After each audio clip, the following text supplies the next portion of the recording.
who was criticized, or should I say, who was attacked by the Benue State governor, Samuel Ortom. You know, earlier Samuel Ortom had accused him of supporting terrorism because of his statement and his open support for herdsmen. So you came into the defense of Bala Mohammed. Why is that?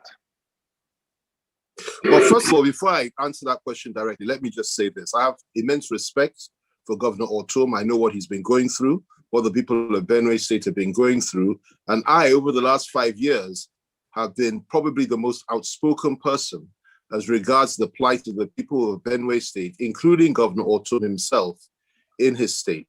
I'm also a good friend of Bala Mohammed, who I've known intimately and closely for the last 5 years. When I say intimately, what I mean by that is that we work closely together in the PDP Ministers Forum. We joined hands to save the PDP together when Ali Modu Sharif almost hijacked the party. And he is the one person that stood up in the entire North at the time of when President Yar'Adua passed on, and the issue of whether or not President Goodluck Jonathan would come in as acting president or not acting president. And at that time, if you remember, he was the first to stand up, particularly from the core North, to say no, based on the doctrine of necessity in the Senate. He was a senator then, and he stood for Jonathan and led the campaign for Jonathan to come in and be acting president. Consequently, he was a very prominent player in the Jonathan administration. So I know him extremely well. We're very, very close friends. Now, when you talk about what he said, or what he has said about Fulani herdsmen carrying AK-47s and being allowed to do so, I disagreed with that. And I said so clearly and publicly. I told him publicly, I said it publicly, and I told him privately. He later came out to say he wasn't properly understood. He meant something else. Fair enough. He also made some comments some time before then about Fulani people being allowed to come into our borders from anywhere in the world, anywhere in Africa, to Nigeria, they should be allowed to come in. Again, I disagreed with that passionately, clearly, and I opposed it publicly, and I told him privately. We disagree on such matters. We may be friends, but there is room for disagreement, even vigorous disagreement. And on many occasions, many of the things I've said in the past, particularly about the core North, he has disagreed with, and he has spoken to me privately, perhaps more than anybody else, that, look, I disagree with you on this issue, but then we explore the issues, we have a discussion, we have an argument, and then we agree to disagree. That's the pattern. And that's how civilized people, and that's how normal people, educated people are supposed to behave. Now, coming directly to what you said, in this situation, what I objected to was not opposition to Fulani herdsmen carrying AK-47s in Benue State or anywhere else. I agree that that is wrong. Not the activities of criminal Fulani herdsmen in Benue State. I believe that activity is reprehensible, and I've condemned him more than anybody else. What I objected to, the one thing I objected to, which my friend and brother Governor Ortom said, was that Bala Mohammed was a terrorist. Now, you know, I think we need to not allow our emotions to drive us. And probably, you know, I've been guilty of this more than anybody else in the past. When we make categorizations about individuals or people, which clearly have no basis in reality. Why do I say Bala Mohammed is not a terrorist? Because I know him, because I happen to know that he and I joined forces together against an individual. I won't mention that individual's name. The person is from the Northeast, who really is a terrorist and who I described as the founder of Boko Haram, openly and confidently on television and on radio and newspapers and everywhere. And Bala Mohammed and I joined hands together to fight that man, together with Kabiru Turaki, senior advocate of Nigeria, and a number of other in the PDP Ministers Forum. We fought against the terrorists side by side. We fought against those that kill people, that bomb people, that you know, take away people's lives. And it's a very, very serious charge indeed.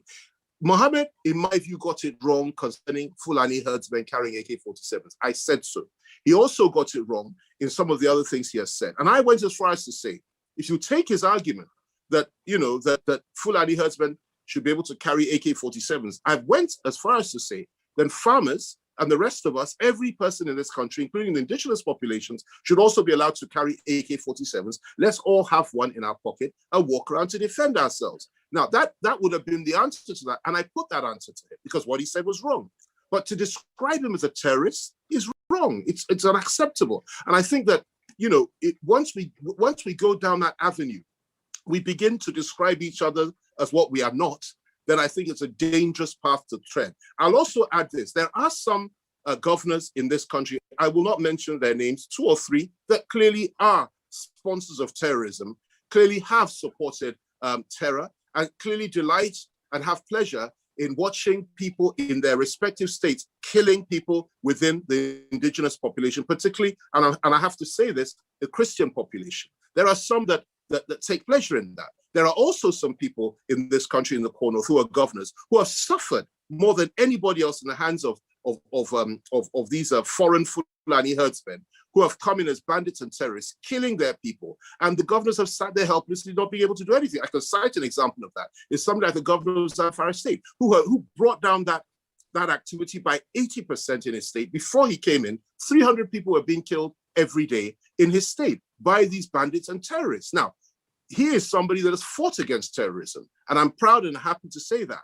That proves to you that not all Fulanis are terrorists, not all terrorists are Fulanis, and not all terrorists are bad. Not all Fulanis are bad. Some Fulanis are terrorists, some are not terrorists. Some non-Fulanis are terrorists, some are not terrorists. And simply because somebody gets it wrong in an intellectual argument or puts a position that is untenable or unacceptable, and we don't agree with, and we disagree with passionately, we must not now categorize such people who, to all intents, are moderates. And I know this man, he's a moderate, okay, as a terrorist. One last point I'll make on this. On numerous occasions, the same Bala Mohammed has stood up for me and said to people, particularly from the north, said, Fani-Kayode is not a religious or ethnic bigot. You don't understand him. Let me explain what he's trying to say. He said, I don't agree with him on many of these things. I've counseled him. I've spoken to him privately. I've spoken to him publicly. I've opposed him vigorously. But he has the right to say, I will defend your right. And I'm saying this to say whatever you choose to say, no matter what that thing is. I will defend your right to say it, even where I disagree with it. And that is what you call democracy and free speech. What is unacceptable, however, is when we begin to label moderate leaders who are simply stating an opinion which may not be very possible, not be very plausible, or not be very acceptable, or not be very popular. And then you now start labeling such people. It's happened to me on many occasions. And that's why when it happens to somebody else, it really does pain me. Now, let me tell you what hurts me the most, Eniola. When I said such a thing, what really depressed me was the fact that immediately I said that, people now come out and say, oh, I've compromised my views. I'm now pro-Fulani terrorist. I'm now this, I'm now that. This is the same FFK that has spoken out against Fulani criminals and terrorists. And I'm talking about the killers, not Fulani people, because not all of them do this. A tiny minority of them, and they're mainly foreign Fulanis. I have spoken out against them before most of these people even had the nerve to stand up and speak. I've been doing this for 5 years. Otum, when he first became governor, was involved deeply. He tolerated these people in his state. It took him a long time, a couple of years, before he saw the light and decided to stand up and fight against them. And I admire him for that fight. I admire the people of Benue State. I'm stand shoulder to shoulder with them, and I'll continue to do so against the activities of terrorists. But we must understand that it is important for us to build bridges at this time, to make peace at this time. We are on the brink of war in this country, war between the various ethnic nationalities in this country, and this worries me more than anything else. So when you see a moderate on the other side, reach out to him, let him reach out to you, and work together to bring peace and understanding. So that's my position. All right. Earlier in your speech, you said that you had also been guilty of such generalizations. I didn't say guilty, I said I've been accused. Okay, you've been accused of such generalization. So I want to ask pointedly, has your stance on Fulani hegemony, has it changed on the plan? Not at all. Not at all. Nothing I have said in the past has changed. But what I'll tell you, that needs a qualification and explanation. Where I got it wrong before, and I think it's fair to say this, is that, look, you cannot just wish away a whole nation of people, a whole tribe of people.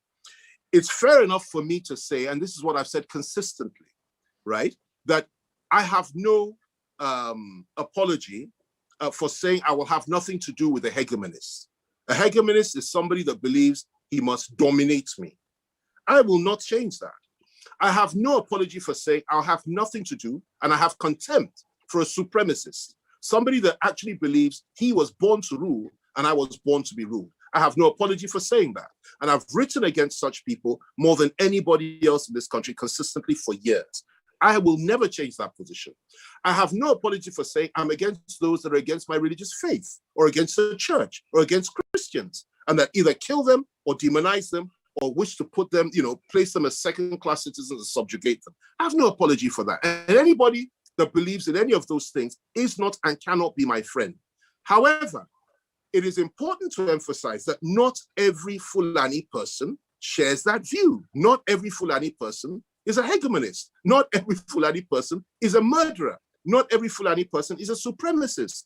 Not every Fulani person is evil. We have evil people everywhere, but we must understand that it is dangerous and actually completely, it doesn't make sense, nonsensical, for us to say every single person in a particular tribe is bad and every single person in a particular tribe is good. I know many, many people from the Southwest who I would not sit down to talk to about anything because I know some of their views are pretty awkward. Let me put it to you like that. But having said that, my position remains the same.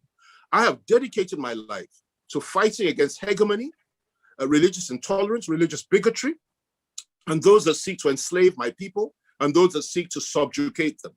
I believe in this passionately, and I will continue to believe in it. I am also a Yoruba nationalist, and I'm also a believer and a lover of this country. However, I understand this. As long as we are together as one in this nation, we have to reach out to the moderates on all sides. And I was delighted at the fact that my good friend Matawale, Governor Matawale in Zamfara State, I went there, I visited, they offered me a very big traditional title, Sadaki Shinkafi, very big emirate, very big title. It was a great honor for me.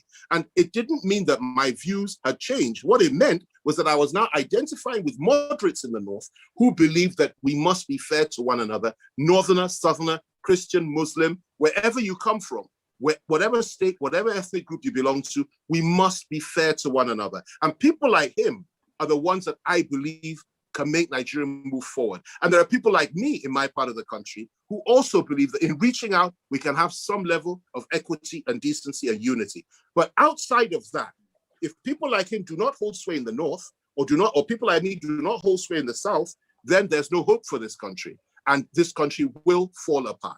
And that's what we're trying to avoid. However, if it comes to that, because if we cannot have it any other way, if you say no equity, then there can be no unity. If you say no equality, then there can be no one Nigeria.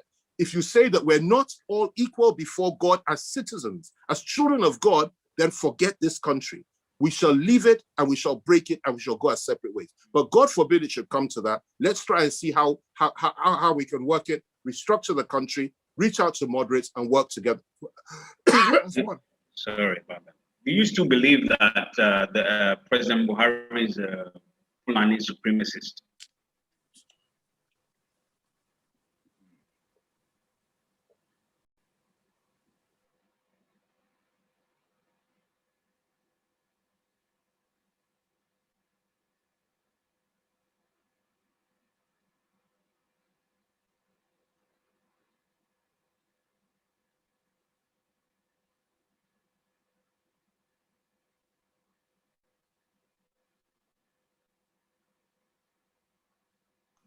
Excuse me. Sorry about that.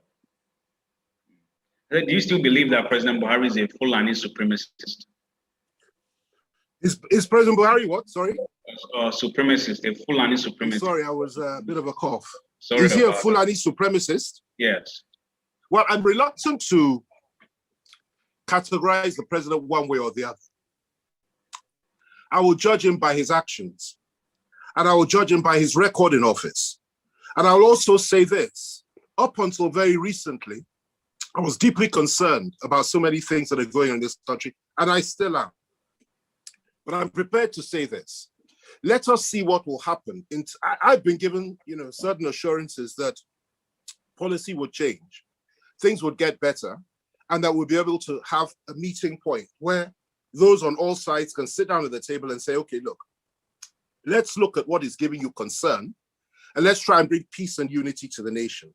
So it's not about President Buhari's personal disposition, it's about policy.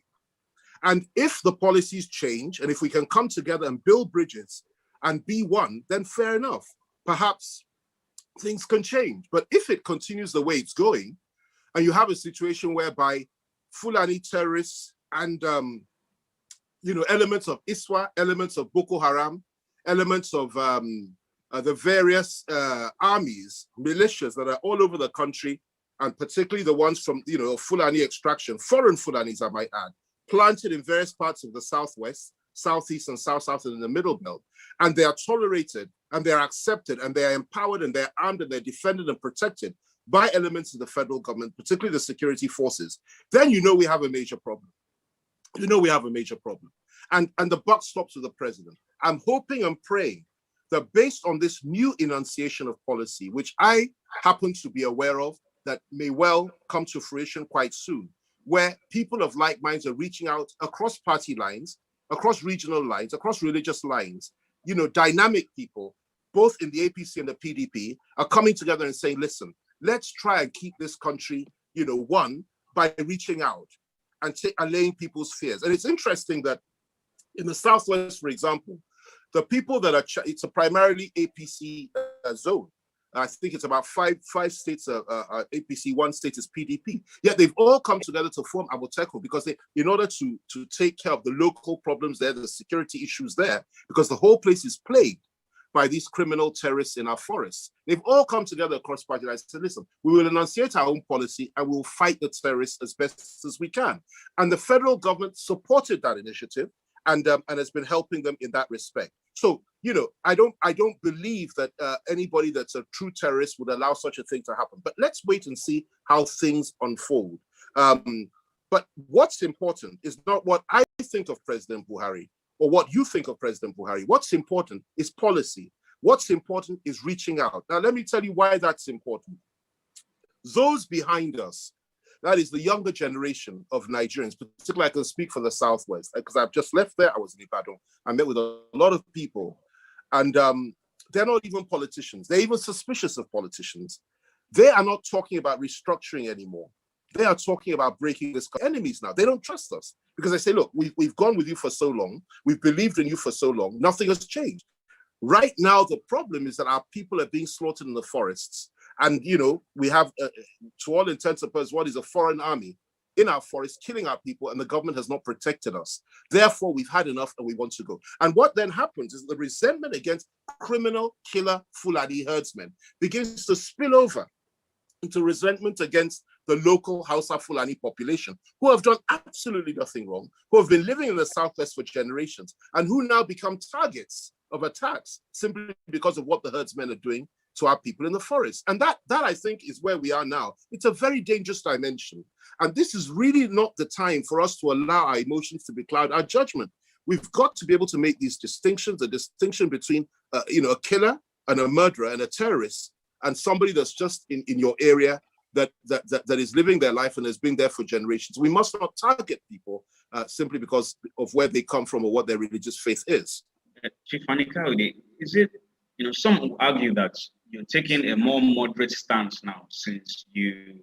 I'll tell you why. I don't know if because you're going to the APC, because you're defecting to the APC that your stance... No, well, let me tell you something. Well, it's interesting you should say that. First of all, I haven't told you I'm defecting to the APC. What I've said is we're having discussions with across party lines, and I'm very happy to do that, and I'll continue to do that. And I'll tell you that the day I'm going to defect to the APC, I'll tell you. It may be, it may not be. It depends. To me, everything is policy.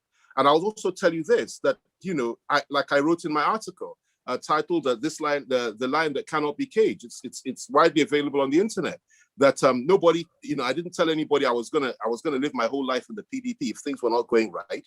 And of course, if things change in the APC and you have a new leadership of clear-minded, clear-thinking younger people who are not stuck in the past and who are ready to open their doors and dialogue and discuss, there's absolutely nothing wrong in discussing with those people and trying to build bridges in this country. And if you see fit to go later. So my options have been well left open, and I'll make my decision at the appropriate time. However, let me tell you this. When I say it's about policy, I mean it's like policy. Look at some of the things some of our leading PDP leaders have said. People simply don't read between the lines. And I have to say this to you in public. You talk about APC and PDP. It was not a PDP, it was not an APC presidential spokesman or spokesman of a presidential campaign organization. It was not an APC one. It was a PDP one by the name of Buba Galadima that said that Governor Akeredolu was an educated illiterate simply because he said Fulani herdsmen should be thrown out of the forests of Ekiti State. It was not an APC person that said that. It was a PDP person. It was not an APC person that said that Fulani herdsmen should be allowed to carry AK-47s. It was a PDP governor that said that. It was not an APC governor that said that people should, be allowed to come into our country from all over the African continent as long as they're Fulani extraction and that they'll be welcome here and they're entitled to stay here. It was a PDP leading member and governor that said that. I could go on and on. The point I'm making is this, that it appears to me that people are now taking sides based on local interests, which is how it ought to be. I cannot be in any party that supports the hegemony of any other nation or nationality over my people. I cannot be in any party that will allow somebody from another part of the country to dominate my people or suppress my people or subjugate my people. That has not changed and that will never change. I cannot be in any party that subjugates people of my religious faith or enslaves us or seeks to enslave us. That can never change. And I cannot be in any political party that encourages people to carry guns in my territory, occupy our forests, rape and kill our women. I cannot be. And if all the political parties allow this sort of thing and will accept it and say it's part of their policy or tolerate it, they don't have to be in any party at all. Then become a nationalist, fighting for the Yoruba cause, fighting for Yoruba nationalism, and fighting for the breakup of this country, us to go into a Yoruba republic. And that has always been my position. So nothing has changed. I'm not moderate. I'm not any more moderate than I was before. It's just that now I recognize the fact that we are entering a situation where in all the zones, and I really mean this, I've been to the East, I've been to the Southwest. I just came back. Everybody's mobilizing. It's very frightening. The politicians aren't because they're just not involved. The politicians have lost touch with reality. They've lost the connection with their people. If you go to the East today, IPOB is extremely strong on the ground. The youth are very much pro-IPOB. They form a formidable force, whether anybody likes it or not. You go to the Southwest, people like Sunday Igboho are now in control. Even if it's not him alone, there are others. His thinking, they are the ones that are now in control. They are the ones that control the massive numbers of people because of their thinking, their thoughts, the idea that they're heroes that have come to liberate their people. And that is the issue today. It's not about PDP or APC or APCA or anything. The politicians are no longer in touch with what's going on the ground. The people are acting out of emotion and they're looking for heroes to deliver them. And the only way around that is for us as a political class to join hands, build bridges, get it right, and do the right thing to ensure that law and order is established and nobody feels as if he's being butchered by another ethnic group. Without that, we are heading for disaster in this country. Things going down. Do you support the methods being used by Sunday Igboho? Well, when you say methods, I'd like you to elaborate on that.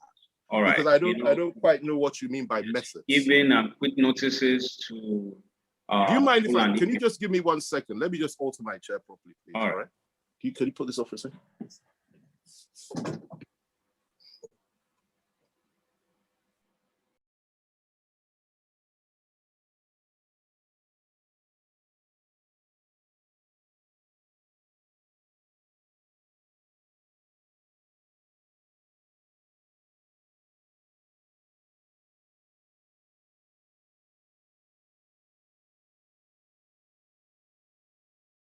Trying to make some adjustments at this time. Hello? Yes, Chief Fani-Kayode. Yes, thank you. Yes. So, Sunday Igboho giving quick notices to Fulani nomads in Oyo State and just recently also in Ibarapa in Ogun State. So, what's it called? In the Yewa area of Ogun State. All right. So, yes. My understanding of what he has done, indeed what he did, was not to give quit notices to nomads. What he did was give quit notices to kidnappers, give quit notices to murderers and killers, and people who butcher our people in the Southwest regularly. And it is to a specific number of people and a specific group of people, not to Fulanis, not to Hausas, but to those that kill, maim, rape, destroy, and kidnap. And he told them that they needed to stop. He didn't just say it like that. In Ibarakwa, he went there and discussed with the gentleman involved. The gentleman, the Seriki Fulani, told him, admitted to him, that his boys killed a businessman that had just come back out of the country to come and invest his money and so on and check on his investments. And they terrorized his farm and, cut up all his crops and all the rest of it. He went to complain to the Seriki Fulani.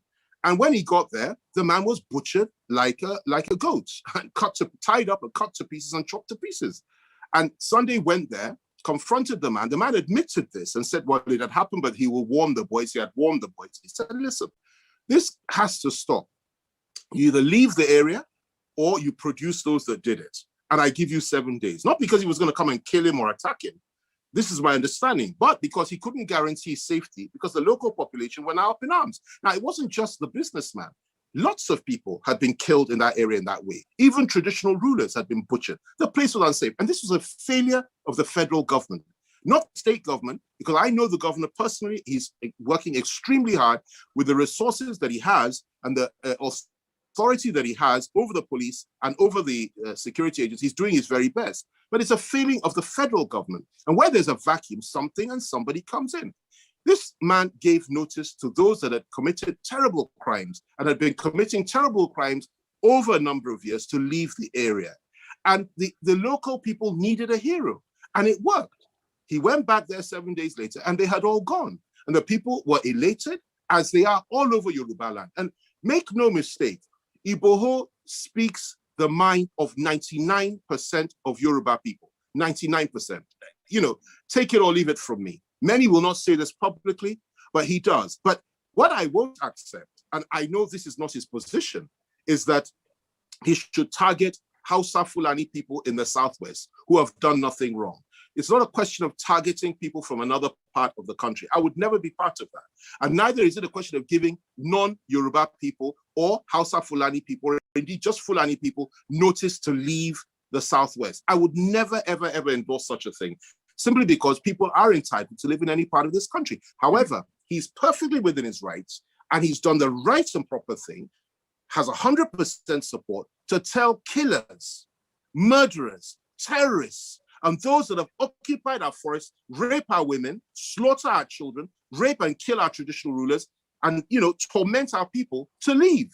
And what he's saying is that if they don't leave, if the government won't do anything about it, then the local population may well do something about it themselves. And the Minister of Defense himself has come out to say, we must defend ourselves and stop being cowards. So I endorse that position 100%. And I think he's a brave young man who has done exceptionally well. Chief Fani-Kayode, don't you think that this approach could deepen irredentism in the country? It's not a question of deepening irredentism. It's about self-defense. Nobody's talking about intellectual jousting or talking about, trying to define complicated issues like, what is irredentism? What it is this: people are being killed. And you need to understand that it is perfectly logical and lawful for somebody to say, listen, I don't want to be killed. Now, if somebody comes to your house and seeks to slaughter your whole family, and then you now say it's irredentism by saying, don't come through my gate, because if you do, I'm going to blow your brains out because I know what you want to do to me and to my family. Nobody's going to sit there and say, let's talk about whether you're being an irredentist or not. It's a question of self-defense. It's a question of life and death. And like I said, the Minister of Defense himself endorsed this position. Others have endorsed it. The governor of Taraba says that we should all get AK-47s to protect ourselves. I've said that as well. If you don't want that, if you don't want people to go down that pathway of self-defense, then what you need to do as a government, and I sincerely hope that this government will do that, is to begin to do something about these killer Fulani terrorists. Foreign, in the main foreign, 90% of them are foreign. To recognize the fact that what obtains in other parts of the country, for example, like I said to you earlier, this problem exists in the north itself, the core north. It has plagued the middle belt, and it has now plagued the south. The difference is this: in the southwest particularly, people take such things very, very seriously. And like I said, we're slow to anger but irresistible in battle. That is the Yoruba for you. It takes us a long time to get there. And I'm very worried. I do not encourage it. I do not want violence. I do not pray for violence. I know the efforts the governor made in Shasha, for example, when that thing, I was in Ibadan when that crisis took place. And I also know very well that it would have been 100 times worse the following day in Bodija, had it not been for the efforts of the governor and had it not been for the sense of restraint of many people on the ground, including Sunday Igboho and others. So we must commend them for that. But the reality is this, that people are not talking to politicians anymore or even considering politicians anymore. The feeling of ethnic nationalism has grown simply because the federal government has refused to protect the local population from what they see as invaders from outside the country who are butchering our people. And that resentment is flowing over against the ordinary Hausa Fulani population, which is completely unacceptable and which we have to address. Do you think that is what's happening in the Southeast with the Eastern Security Network now? But of course it is. That is a direct response to that kind of atrocity. It's a direct response. I know Nnamdi Kanu very, very well. I've spoken up for him on many occasions. I was in prison with him. We got to know each other well. A very courageous young man. A lot of people demonize him. A lot of people don't understand what he stands for. You see, this is the problem, isn't it? You know, on both sides of the divide, you know, we tend to demonize one another. We never sit and really talk to one another.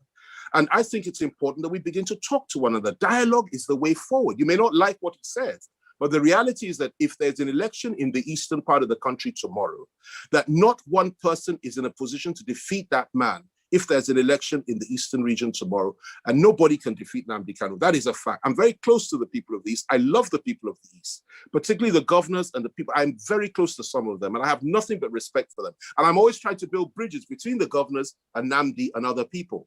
But I'll tell you this much, the feeling on the ground there, I would say probably up to 80 to 90% of the population share Nnamdi Kanu's views, of the younger population share Nnamdi Kanu's views. It's just that they're not in a position to voice it and they'll cover it. So when you have a situation where law and order breaks down, and again, people perceive foreign insurgency, foreign Fulani militants, that's what they call them, the fourth most deadly terrorist organization in the world, according to International Terror Index, coming to your territory, killing your people, looting, raping your women, you know, committing every atrocity in the world. And what happens? What does the government do? And I really would have preferred not to say much about the government on this interview, but what happens? You know, the presidency gets up to say something like, well, you know, when people complain, particularly when we complain in the Southwest, you know, the spokesman of the president said, well, you know, we shouldn't be complaining. Akeredolu got it wrong by banning these terrorists from our forests and so on and so forth. On another occasion, when they were killing people in the Middle Belt, Femi Adesina, the spokesman of the president, said, well, you know, if you don't want to lose your life, give up your land, give them your land. Then most alarming of all, the vice president himself, on one particular occasion, you know, a couple of years back, you know, people were complaining about them slaughtering people all over the Middle Belt. And he got up and said, well, look, when they come to slaughter you, don't resist, don't fight back, don't defend yourself, get on your knees and pray. I mean, is this the federal government of Nigeria, or is it the federal government of the Fulani herdsmen? I mean, they've got to make up their minds. Are they supporting Mietiana, or are they supporting the Federal Republic of Nigeria? So you can understand in that climate why it is that Eastern Security Network will be set up. You know, now let me also add this because it's important. The governors of the East have done a remarkable job in cutting down those killings. They don't speak out loudly about it. They do it covertly. And I always tell my friends in IPOB this, look, they're not what you think at all. They are attempting to do the right thing, but they're doing it quietly and they're doing it effectively. But clearly it's not enough for the people. The people want a lot more, and they're very, very angry. And that is why they've set up Eastern Security Network. And let me assure you, in the Southwest, other groups like that are silently emerging. People are mobilizing. People are preparing for the very worst. And I am very, very worried for the unity of this country. And that's why I believe it's important that those of us that claim to be leaders do the right and responsible thing. That is, you know, and that means building bridges of understanding, trying to come together, let the moderates talk, let us dialogue, let us, you know, ensure that we don't go over that cliff of fratricidal butchery and killing one another whether in the name of ethnicity or in the name of religion or anything else. That's something that may God not ever allow us to see. And I'll do anything, talk to anybody, work with anybody in order to ensure that that does not happen. Sheikh Gumi said yesterday, Sheikh Abubakar Gumi said that bandits are also victims in a way because they are largely disenchanted with the government and all that. They've been neglected by government and they are call to arms has just been a way of responding to some of the problems that they face in society. And he said that when they kill, most times it's accidental. Do you agree with Sheikh Gumi's view and his approach to ending banditry? I don't agree with him that bandits are mostly victims. I don't believe that is a justification for mass murder, terrorism, the slaughter of babies, the slaughter of women, the slaughter of men, the pillaging of towns. I mean, the mass rape and wickedness that these people indulge in, chopping people's bodies up, cutting people's hearts out. You need to understand what goes on. I've been to most of the Christian communities in the Middle Belt, and I've seen what they've done. Nothing justifies this, nothing. I've been to the Core North and I've seen the damage that they've done. These people are nothing but terrorists and criminals. There can be no justification for bad governance, for what they do. You say they're doing it because they've been neglected. Okay, fine. So the youth of the Southeast suddenly decide to take that path, and Kanu puts 1 million AK-47s in their hands because they're disaffected and they're disenchanted with the country, and they begin to kill people. Could that be a justification? Of course not. There can be no justification for violence and mass murder and targeting innocent people. It is barbaric, it is wrong, and I'm surprised and I'm deeply ashamed that a man that has such, I have such high regard for, as Sheikh Gumi, could say such a thing. There is no justification for barbaric behavior, and it's all over the country. Because you feel disenchanted, you go all over. First you do it in your own territory or in the Core North. You now go to the Middle Belt. You now go to the south, to the entire south, and do the same thing. This is nothing but land grabbing, savagery, bestiality, and wickedness, and people are being slaughtered. There is no justification for that. It is just wickedness, and it ought to be crushed, and every single one of them should be brought to justice. That's my position. And no, I don't agree with this position that you should be sitting there negotiating with people and, sharing books with them and talking to them, drinking tea with them and acting as if they've done nothing wrong, even praying with them. I think it's,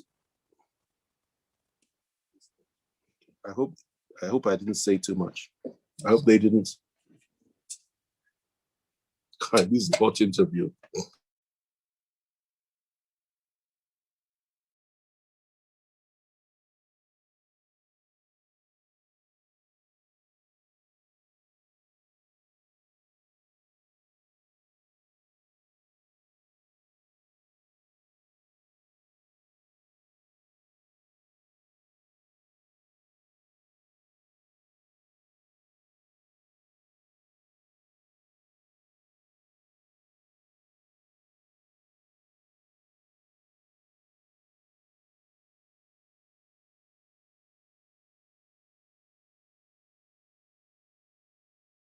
And you don't agree also with the aspect of I wholeheartedly condemn his attempt to rationalize and justify barbaric behavior, because that's what they're doing. Kidnapping is barbaric. Killing women is barbaric. Raping women is barbaric.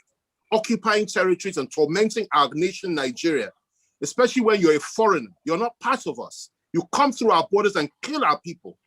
Somebody's trying to justify it? If our president of this country, every single one of these people, that is the foreign Fulani herdsmen, or anybody, any terrorist in this country, whether from Chad, Niger, or wherever they come from, would have been eliminated by now. I would have mobilized the security forces to go into those places and kick them out. But no, in this country, we have a government that has not done that. And at the same time, you have people like Sheikh Gumi sitting with these people, talking to them and acting as if they're some kind of, a saints that had just somehow gone wrong. I don't subscribe to that view. I don't agree with them. And I've seen what these people have done. I've seen it firsthand to my people, and it's a very painful thing. Do you agree with the governor of Plateau State? That is Mr. Simon Lalong, who said today that farmers also wield weapons as well. They carry guns. You think that is... Well, I'm not in Plateau State, but so I wouldn't know. But I'll tell you this much. We know that it's not the farmers that do the attacking in Plateau State against, we know who does it. We know the people that come to Plateau State and kill the local population. If people are defending themselves, fine, and that's legitimate. I have never believed that any ethnic group or any group of people have the right to attack any other. And when the Beroms of Plateau State did this a number of years back, I remember very clearly, and I couldn't believe what I saw.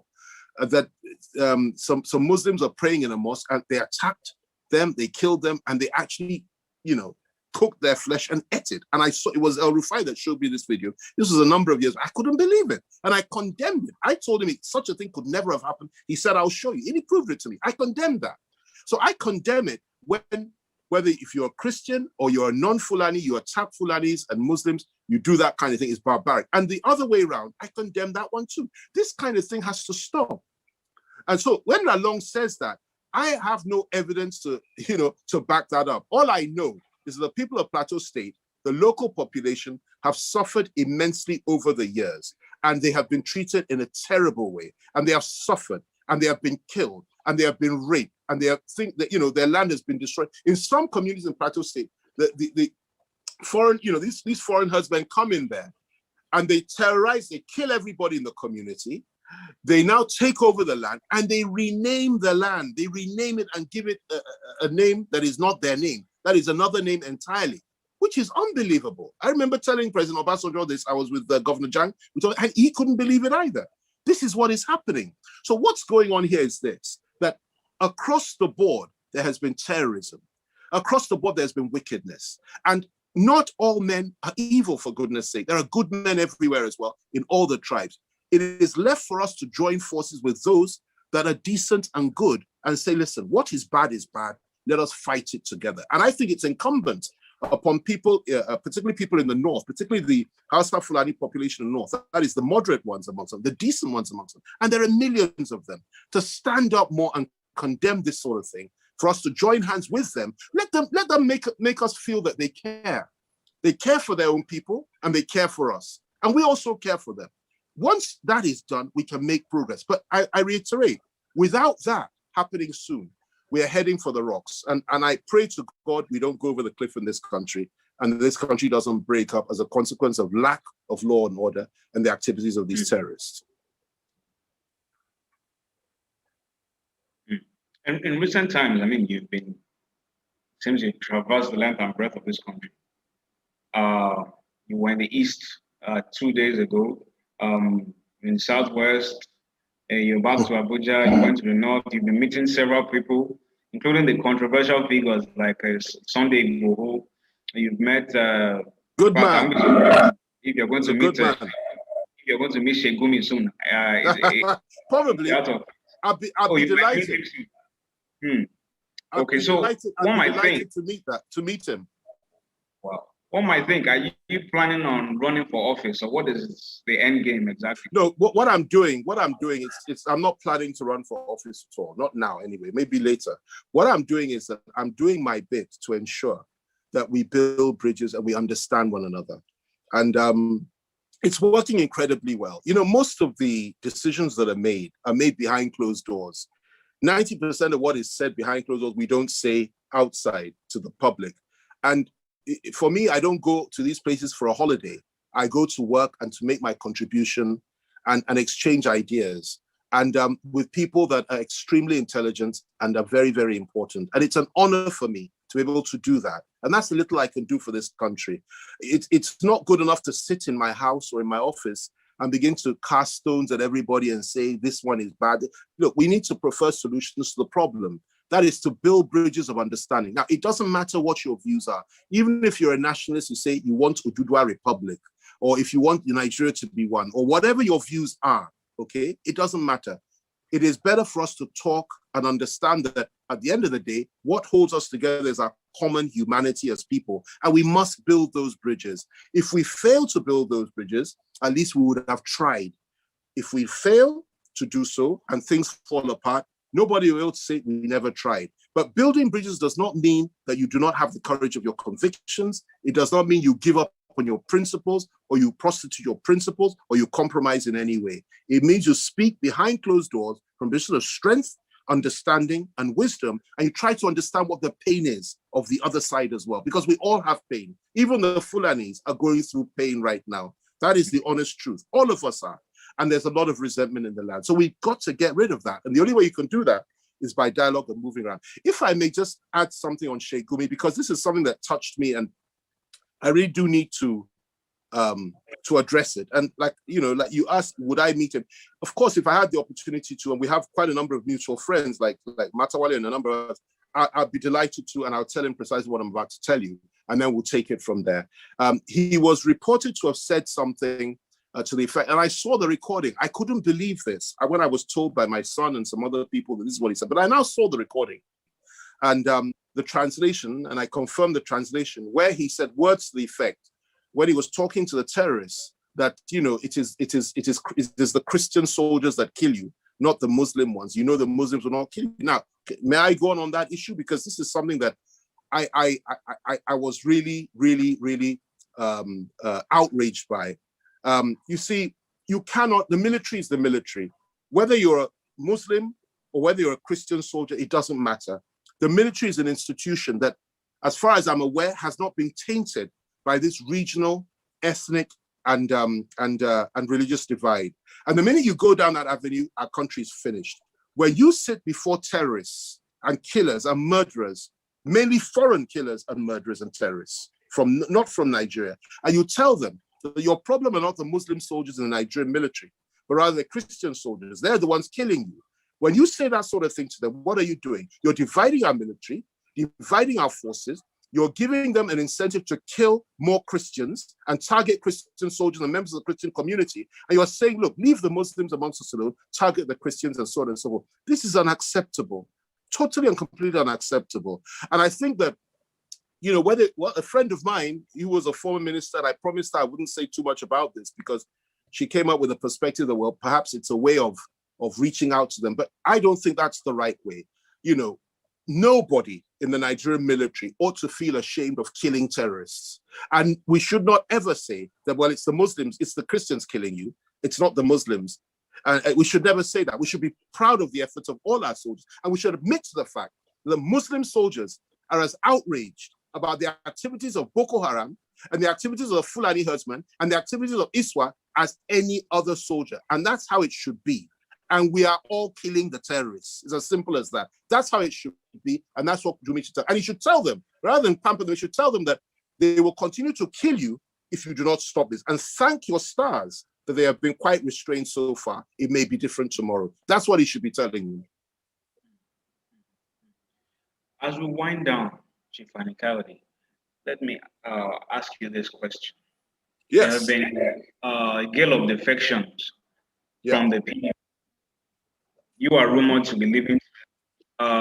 There's a rumor that Bala Mohammed, that's the governor of Bauchi State, Matawale of Zamfara State, Ben Ayade of Cross River, and of course, recently we had the likes of Senator Yola Omishore, former Governor Benga Daniel already leaving to the APC. What is causing this mass defections from the PDP? Well, I'm not. I will not speak for anybody else, and I don't know what their views are. Every name you've mentioned there, they're very close to me. But it's not for me to tell you how they feel about anything at all, and I would not do it. I divulge a thing even if I knew. I can speak only for myself, and what I will tell you is that there are a lot of issues in the PDP, which I'm not prepared to say openly and publicly. But there is also hope that we can resolve all those issues and resolve them in a very good way that will put our party in a position where we can actually make a difference in 2023. If I sense that that's not going to happen, then of course I leave all my options open. I also have friends in the APC, and yes, various governors. The party chairman is an old friend of mine. That is Buni. Yaya Bello is my friend. I have many friends in the APC as well. I was actually the founding members of the APC many years ago, if you remember. So for me, I look at policy and I look at individuals. I will make those determinations at the right time. But as I speak to you today, I'm still in the PDP, though we are talking across party lines in order to build our country and make our country a better place. But anything can happen tomorrow. Anything can happen tomorrow, and that's the nature of Nigerian politics. And moving anywhere doesn't mean you have changed your views on anything. Because I will tell you this much: I'd rather not be in any political party than in any way compromise my core values and my core beliefs, which is that every Nigerian must be treated as one. We must stand up against evil, fight injustice, do the right and proper thing, and speak truth to power. So that's my position. That is what my position will always be. Lastly, 2019, you said you tweeted that you'd rather die than join the APC. It may seem now that that view has now changed. It depends, because maybe. Well, first of all, I haven't said I'm doing anything yet. I've said I'm in PDP, but I said I'm talking. Talking to the APC doesn't mean you've joined the APC. I'm talking to the APC. I haven't joined the APC. If I choose to join the APC, I'll tell you why I'll join them and why I won't die after I join them, if it ever gets to that point. But I'll tell you this. One little snippet I will give you is this. And this is a very important point. The APC of today is led by people that are far more urbane, far more cosmopolitan, far more educated, far more moderate than the APC of yesterday. The leadership of the party is different, and I'm not their spokesman. No, FFK is speaking for. I'm not speaking for them. They have their flaws. They have their weaknesses. They are also quite divided in many ways. They have their own challenges, just like we do in PDP.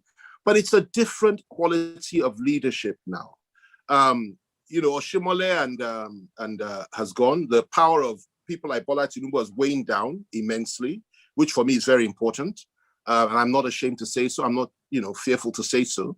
And you now have people that are a little bit more refined and a little bit more accommodating at the helm of affairs. That is why you now see that they have the wisdom to reach out to people, because they're smart and they want to win in 2023. And that's as it should be. You reach out to people in politics. You don't close doors and say, I don't want so-and-so, I don't like so-and-so, this one did to me 20 years. It's not like that. If you want power, you must reach out. And they've been doing that quite effectively. And as a consequence of that, people like my good friend, Governor Umahi from Ebonyi State has gone, and a number of other people are planning to go. But I can only speak for myself. And I will tell you that for me, it's not about political party. It's about values. It's about speaking up against injustice. It's about being the voice of the voiceless, standing up for my people, the undertrodden, and those that have been subjected to evil and subjugation over the years. And wherever I am, I assure you, I will continue to do that. But for now, as we speak, we're seeing how we can work things out with the PDP. We have an important meeting coming up soon. Let's see how things will change. And let's see if things will change, and then we'll take it from there. Chief Fani-Kayode, we thank you for taking our time out of your busy schedule to join us. It's only you and that also at a very short notice. Believe me, and you're so not. Hopefully it's only you that following you. It's only you that could have brought me out today. I had 5 interviews lined up. All of them I canceled. It's only you.